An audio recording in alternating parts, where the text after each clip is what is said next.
Class 9 आज हम पढ़ने जा रहे हैं कृतिका।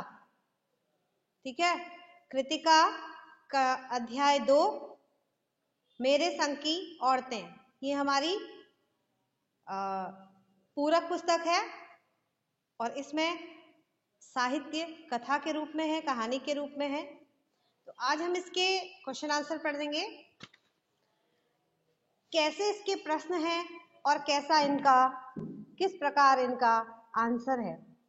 तो ध्यान से सब लोग सुने, केवल सुनने का यहाँ पर आपको काम करना है, वह भी बहुत ही ध्यान पूर्वक, एक एक शब्द का अर्थ समझते हुए, एक एक प्रश्न का मीनिंग समझते हुए देखें कि किस प्रश्न का उत्तर किस तरह से दिया जा रहा है। ठीक है, तो पहला प्रश्न क्या है यहाँ पर, लेखिका ने अपनी नानी को कभी देखा भी नहीं, फिर भी उनके व्यक्तित्व से वह क्यों प्रभावित थी। Most important question. लेखिका ने अपनी नानी को कभी देखा भी नहीं, फिर भी वह उनके व्यक्तित्व से क्यों प्रभावित थी। तो कैसे प्रभावित थी और क्यों प्रभावित थी? जब उसने अपनी नानी को देखा ही नहीं तो वो क्यों प्रभावित थी? कुछ तो ऐसा होगा उनकी नानी में। तो देखो, इसका उत्तर इस प्रकार आप दोगे, लेखिका ने अपनी नानी को प्रत्यक्ष रूप से देखा तो नहीं था, परंतु उनके विषय में काफी कुछ सुना था। लेखिका की नानी जो थी वह अनपढ़ थी, परंपरावादी थी, पर्दानशी महिला थी, विलायती ढंग से जीवन जीने वाले अपने पति से वे कभी प्रभावित नहीं हुई। नानी विचारों से आजाद ख्याल की महिला थी, आजादी का जुनून उनके दिल में था, इसलिए अपनी पुत्री यानी कि लेखिका की जो माँ थी उसके लिए वर ढूंढने की जिम्मेदारी अपने पति को न सौंपकर उस समय के प्रसिद्ध क्रांतिकारी प्यारेलाल शर्मा को सौंप दी, ताकि स्वतंत्रता सेनानी से लेखिका का विवाह हो सके। उन्होंने अपना जीवन अपने ढंग से जिया, इसलिए लेखिका अपनी नानी को नहीं देखने के बावजूद उनके लीक से हटकर स्वतंत्र जीवन जीने की प्रवृत्ति के कारण ही उनके व्यक्तित्व से प्रभावित थी। आया समझ में क्यों प्रभावित थी? समझ में आया? वैष्णवी, प्रियांशी, कृष्णा,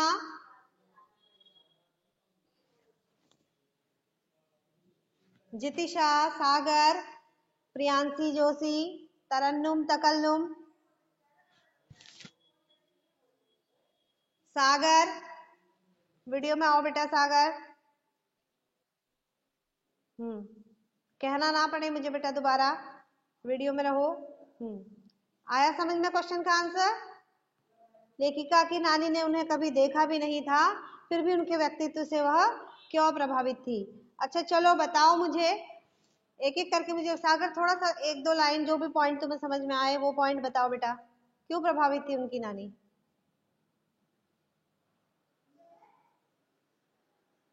मुस्कान,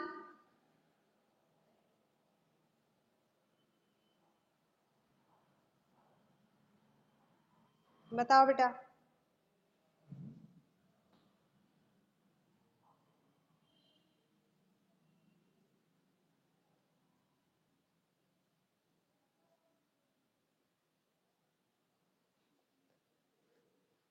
पूरा बताने के लिए नहीं कह रही हूं, केवल पॉइंट वाइज तुम लोग बताओ, एक एक पॉइंट बताओ सब लोग। मुस्कान वीडियो में आओ।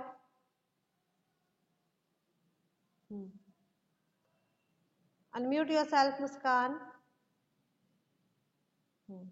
एक पॉइंट बता दो वो बहुत है।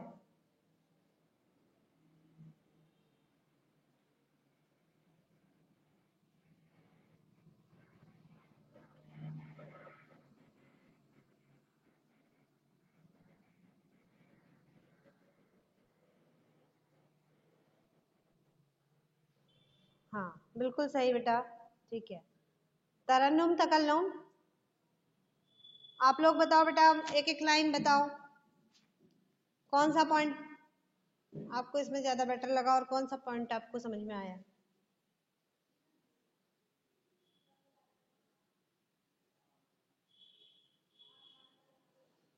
सुना नहीं ध्यान से? लेफ्ट ग्रुप वीडियो से लेफ्ट मत करो, क्लास से लेफ्ट मत करो। प्रियांशी कंबोज,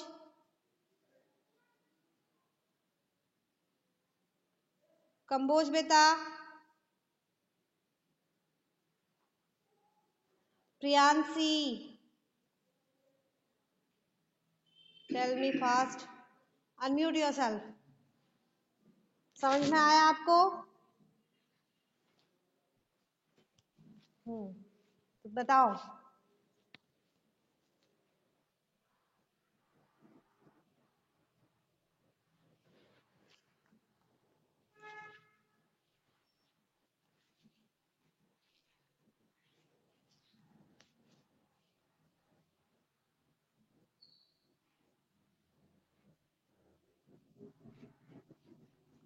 ओके।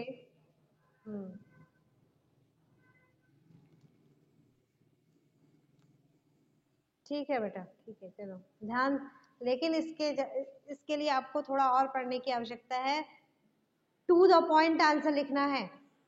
आप समझ जाओ, बहुत बड़ा आंसर नहीं लिखना है, टू द पॉइंट आंसर लिखना है। लेकिन उसके लिए आपको पढ़ना पड़ेगा, मेहनत करनी पड़ेगी। आगे देखो, लेखिक दूसरा प्रश्न है, लेखिका की नानी की आजादी के आंदोलन में किस प्रकार भागीदारी रही? पहला प्रश्न था कि उनके व्यक्तित्व से लेखिका क्यों प्रभावित हुई, अपने नानी के व्यक्तित्व से। दूसरा प्रश्न है कि लेखिका की जो नानी थी वो आजादी के आंदोलन से किस प्रकार उनकी भागीदारी रही। तो देखो, लेखिका की नानी प्रत्यक्ष रूप से आजादी के आंदोलन में सक्रिय नहीं थी, पर उनके दिलो दिमाग में भारत की आजादी का जुनून था। इसलिए उन्होंने अंग्रेजियत को स्वीकार कर लेने वाले अपने पति की जीवन शैली का असर अपने ऊपर नहीं पड़ने दिया। वैचारिक स्तर पर भी अपने पति से भिन्न होने के कारण ही उन्होंने अपनी पुत्री के विवाह के लिए अपने पति के मित्र को अपना विश्वास पात्र माना, जो स्वतंत्रता सेनानी थे। उनसे अपनी इच्छा व्यक्त की कि बेटी के लिए ऐसा वर ढूंढे जो आजादी का सिपाही हो, सच्चा भारतीय हो। इस प्रकार दिल से आजादी के आंदोलन में उनकी भागीदारी रही। कैसे उनकी भागीदारी रही? विचारों से, सोच से। वो सक्रिय रूप से फिजिकली उन्होंने कभी आजादी के आंदोलन में भागीदारी नहीं की, परंतु उन्होंने अपनी सोच से, अपने कार्य व्यवहार से क्या किया? अपना स्वतंत्रता आंदोलन में भागीदार होने का कर्तव्य निभाया। ठीक है, स्वतंत्रता, अपने देश के प्रति उन्होंने कर्तव्य निभाया। अपने देश की स्वतंत्रता के लिए उन्होंने क्या किया? कभी भी देशभक्ति के लिए उन्होंने क्या किया? कभी भी अंग्रेजियत स्वीकार नहीं की। और अंग्रेजियत का, जो उनके पति अंग्रेजियत शान शौकत में रहते थे और उनका आचार व्यवहार, उठना बैठना अंग्रेजों की तरह था। अंग्रेजों की जीवन शैली से उनके प्रति प्रभावित थे, लेकिन उन्होंने अपने ऊपर उसका प्रभाव नहीं पड़ने दिया। वैचारिक स्तर पर भी अपने पति से भिन्न होने के कारण उन्होंने अपनी पुत्री के विवाह के लिए क्या किया? आज़ादी के सिपाही यानी स्वतंत्रता सेनानी जो थे, उनसे अपनी पुत्री के लिए जो उन्होंने वर ढूंढने के लिए कहा। कैसा वर ढूंढने के लिए कहा? कि जो आज़ादी का सिपाही हो। आज़ादी का सिपाही यानी कि भारत की स्वतंत्रता के लिए वो कार्य कर रहा हो। ठीक है, नेक्स्ट क्वेश्चन देखिए। लेखिका की माँ परंपरा का निर्वाह न करते हुए भी सबके दिलों पर राज करती थी। इस कथन के आलोक में लेखिक पॉइंट नंबर 1, लेखिका की माँ की विशेषताएं लिखिए। दूसरा पॉइंट, लेखिका की दादी के घर के माहौल का शब्द चित्र अंकित कीजिए। लेखिका की माँ की विशेषताएं, अब यहाँ पर नानी